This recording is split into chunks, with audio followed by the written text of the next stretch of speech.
Hi Pisces, mid-month of August, mid-August 2026. Ito na po ang inyong reading. Kuha tayo ng ilang guidance, advice, messages para sa inyo. Mensaheng gabay lamang po, kamusta kayo Pisces? Pisces energy, anong aasahan nyo ngayong mid-month? Alam ko medyo late na to by the time na mapanood nyo po ito ay August 18 na. Pumasok na ang mid-month. Dahil nag-uulan lately, kamusta ba kayo? Hopefully okay naman ang lahat. Hopefully rin ay maging straightforward tayo sa pwedeng umangat na messages. Pisces, para sa mga taong maaari pong makapakinig nito, anong guidance ang kailangan nilang marinig? Message, Pisces, kamusta? Ano pong aasahan ng mga taong ito mid-month of August? Mid-August 2026. The Eight of Cups. So parang dyan may masasabi na agad si Moonshine. Ito talaga yon, kayo yung finale. Bilang kayo yung pinaka nasa huling sign. Patience, mahaba ang inyong mga PC. Kaya kayo ang nasa huli, pang 12 kayo sa zodiac sign. Madalas kayo ang nahuhuli, pero hindi kayo papahuli ngayon. I feel kasi meron tayong darating po na full moon, lunar eclipse, at ito po ay magbibigay diin sa inyong mga sign mismo. Full moon can be a sign of endings for new beginnings. Si Eight of Cups, kita nyo. Parang may lumalayo. May pagtalikod. Pakita natin sa live. Bumagsak, parang meron kayong gusto ng iwanan. Tapusin. So, hindi kailangan laliman yon ha?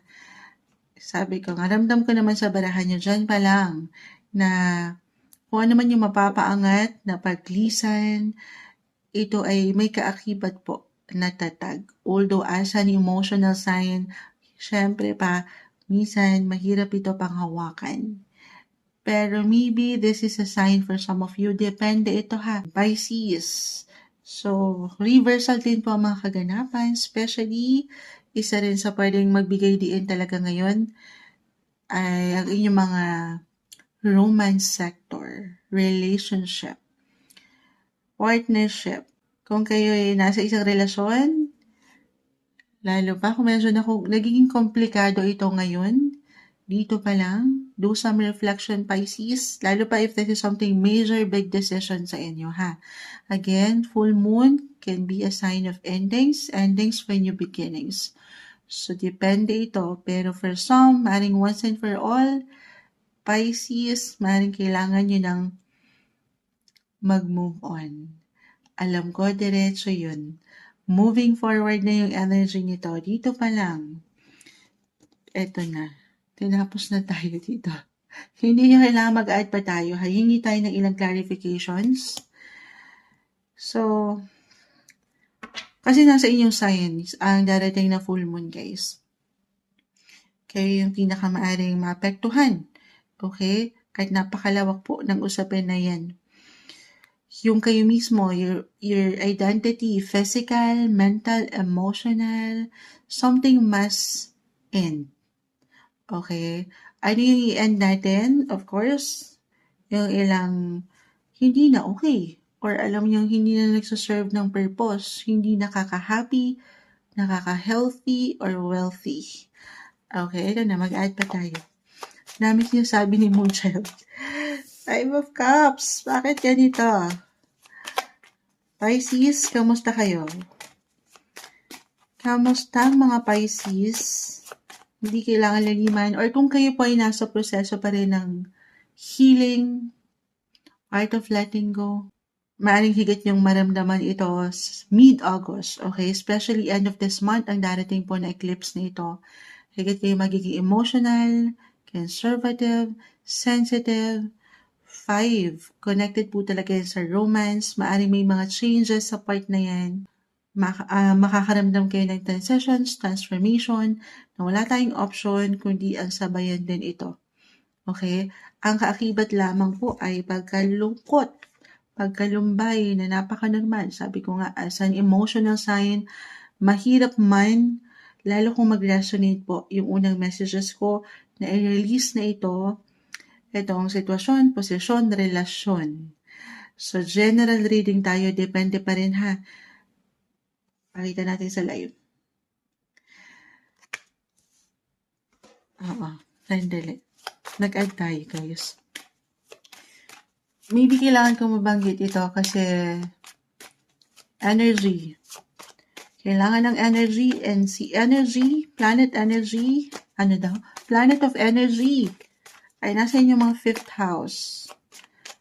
5th house, para bang yung kalakasan nyo, yung mahal nyo, siya rin kahinaan nyo. Ganun ba? Paano na to? Pisces, ibabalik ko yung mga situation po na bumabagsak ha. Lalo pa po sa romance, partnership, relationship. Ayan. Naging happy na ako sa mga huling bumagsak. Kamusta ba kayo? Kamustahin nyo rin ang mga sarili? Take a reality check kung nagko-compromise pa ba kayo. For couples in a relationship right now, meron pa bang long-term intentions or nagsiset pa ba kayo ng long-term plans kung ano yung na-vision nyo together or isa na lang? Happy pa ba kayo? So, syempre kayo ang higit na makapagpapasya. So, nakukuha na natin yung energy regardless sa zodiac sign po na mention ko. Cancer, this is about home, family. Nasa Leo season tayo. This is the sun. Maybe kailangan nating mabanggit to. Umaangat ang pagiging young. So, depende ha. Kung hindi mag-resonate yung una kong messages, maaaring ito po ay kumonekta para sa ilan sa may mga anak na. Okay? Kung hindi kayo mismo yung kailangan merong i-release, maaaring sila. Maaaring merong impormasyon, balita na mapaangat po. Parating pages, messengers po ito. May kaugnayan din, tahanan, pamilya, mga bata. Okay? Maaaring hindi ito something madaling panghawakan for some. It could be unexpected, positive, not so positive. Anong kailangan natin gawin? Sabay. Sabay lang tayo, ha? Ito naman ay lilipas, guys. Everything is temporary. Ayan, may umaaching. Blessing. Yan ang ating reality. Lalo yung mga difficulty na ngayon pa lang nararamdaman nyo, lilipas yan. Stay optimistic with the sun. Si Haring Araw yan, minsan lulubog, lilitaw.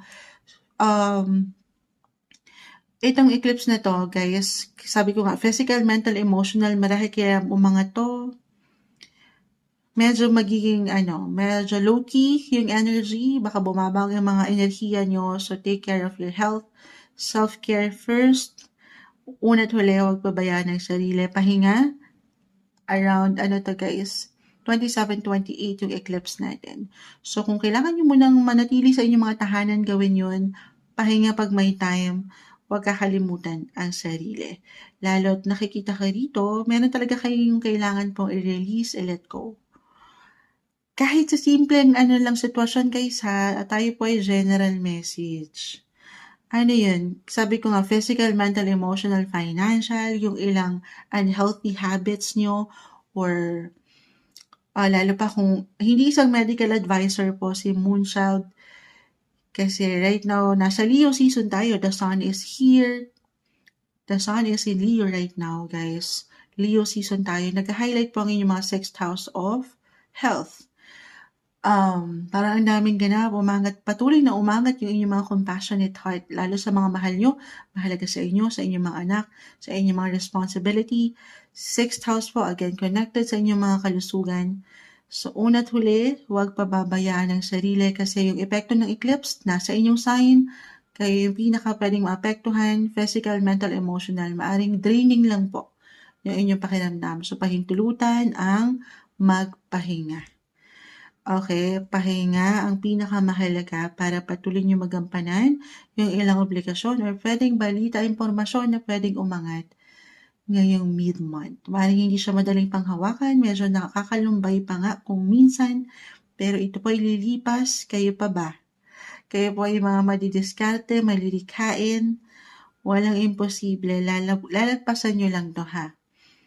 Pero it's okay to pause, okay? Do some reflection po, hindi nyo kailangan agad. Sabi kasi ni Moonchild, art of letting go daw, let go ko na to. Depende sa situation, guys. Lalo pa, binabalik ko po yung ilang messages kung ramdam nyo pa ba ang inyong mga kapareha.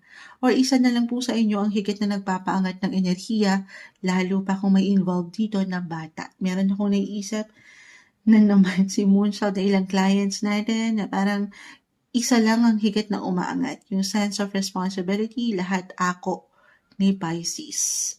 So, I feel ito kasi pwedeng kusa nyo pong maramdaman Pisces or ito na yung pinapaangat na message, reminder, once and for all, maaaring bumuo na kayo ng decision kung ano yung nakikita nyo sa relationship na to.